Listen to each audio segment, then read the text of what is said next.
तो दर्शक बंधु आपण मैंने देखुले कि भाव में जगतगुरु तत्वदर्शी संत रामपाल महाराज सानिध्य संत गरीबदास जी महाराज को बहुत दिवस अवसर में किभली एठारे यौतुक मुक्त विवाह आयोजन करा जायतिला। तो दर्शक बंधु आम सह ओडिशार जड़े संत रामपाल जी महाराज को अनुଯାयी जोड़ी हो जातु आसतु तांको ए जो यौतुक मुक्त विवाह विषय आउ किछि अधिक किछि पचारि बुझिबा। सो सर नमस्कार। नमस्कार सर आपण परिचय दे दियो। मो नाम अछि भोलानाथ दास, जिला केंद्रापड़ा, राज्य ओडिशा।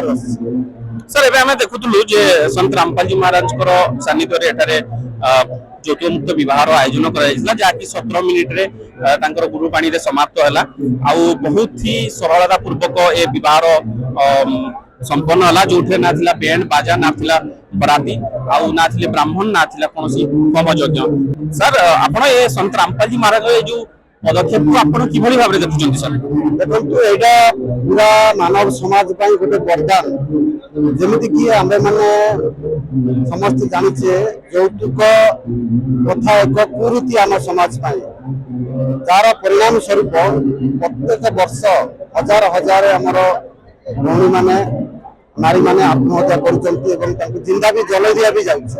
एटा मानव समाज पई गोटे कलंक जो कलंक को आजिका डेट रे संत रामपाल जी महाराज दूर करछंती बिना यौतुक बिना बैंड बाजा रे केवल 17 मिनिट रे 33 कोटी देवता को स्तुतिर सहित आशीर्वाद रे सेठी गमनी कार्यक्रम का विवाह कार्यक्रम आयोजन करछंती जोटा कि पूरा विश्व पई गोटे उदाहरण।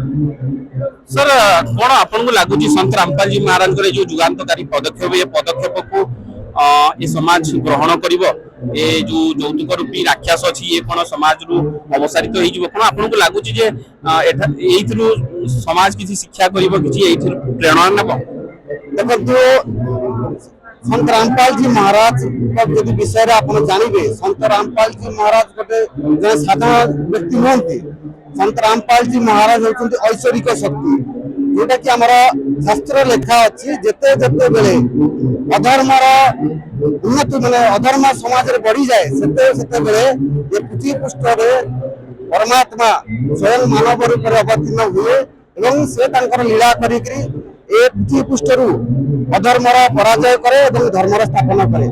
आजिका डेट रे ए जो कुरीति पूरा समाज रे फैली रही बा पूरा समाज को ग्रास कर रखी यौतुक प्रथा ए यौतुक प्रथा को यदि पूरा विश्व रु उलपच कर परिबो से होची संत रामपाल जी महाराज एवं तांको ज्ञान रे एते बड़ ताकत अछि कि यौतुक तो दूर कथा गोटे मनुष्यटी गोटे पिंपुड़ी की भी से मारी परिबो नाही काकि आमे समस्त भगवान विश्वासी पूरा समाज पूरा वर्ल्ड आज एते धर्म जाति वर्ण निर्विशेष जो अलग है आज समस्ते परमात्मा खोजती परमात्मा से तत्व ज्ञान बा से मूल ज्ञान को आज पूरा पृथ्वी सहित पृथ्वी सामने से आनी जोटा कि शास्त्र अनुकूल आमर जो प्रत्येक धर्म पूरा विश्व में जिते धर्म अच्छी सब धर्म जो शास्त्र जो गुड़ रहस्य लुकायित हो गुड़ रहस्य ज्ञान को संत रामपाल जी महाराज पूरा पृथ्वी सामने चलाउछंती पृथ्वी सामने को नुआ कर आनी तार परिणाम स्वरूप द्वारा पूरा विश्व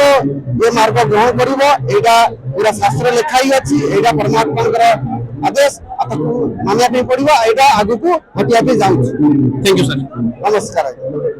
तो दर्शक बंधु आपण मैंने देखुले किभली भाव में जगतगुरु तत्वदर्शी संत रामपाल जी महाराज को सानिध्य संत गरीबदास जी महाराज को बहुत दिवस उपलक्ष्य यौतुक मुक्त विवाह आयोजन कराइला। सतरे दर्शक बंधु ये जो जुगान्तकारी पदक्षेप सतरे नियारा संत रामपाल जी महाराज को ये पदक्षेप सतरे आज समाज में गोटे प्रेरणा साजी। दर्शक बंधु जदि एमिति पूरा विश्व रे जदि एभली यौतुक मुक्त विवाह हेबाकु लागे ताले सतरे आजिका डेट रे कोनोसी झियो बा कोन कार भौणी आज ए यौतुक पई बळी पड़िबे नाही।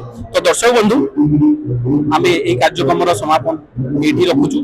तो दर्शक बंधु एभली कार्यक्रम देखिबा पई हमरो ई वीडियो को लाइक कमेंट शेयर करंतु। धन्यवाद। नमस्कार। मु चिन्मय कैमरामैन राजम सह।